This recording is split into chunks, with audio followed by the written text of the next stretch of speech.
جو اپنے شوہر کی فرما برداری اور خدمت گزاری کو فرض عظیم سمجھے، جو اپنے شوہر کے تمام حقوق ادا کرنے میں کوتاہی نہ کرے،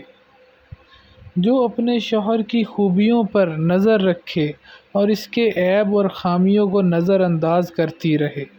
جو خود تکلیف اٹھا کر اپنے شوہر کو ہمیشہ آرام پہنچانے کی کوشش کرتی رہے، جو اپنے شوہر سے اس کی آمدنی سے زیادہ کا مطالبہ نہ کرے اور جو مل جائے اس پر صبر و شکر کر کے زندگی بسر کرتی رہے، جو اپنے شوہر کے علاوہ کسی اجنبی مرد پر نگاہ نہ ڈالے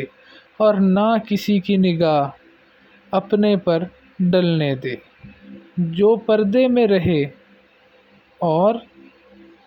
اپنے شوہر کی عزت اور ناموس کی حفاظت کرے، جو شوہر کے مال و مکان اور سامان اور خود اپنی ذات کو اس کی امانت سمجھے اور ہر چیز کی حفاظت کرے، جو اپنے شوہر کی مصیبت میں اپنے جانی و مالی قربانی کے ساتھ وفاداری کا بھی ثبوت دے، وہی اچھی بیوی ہے۔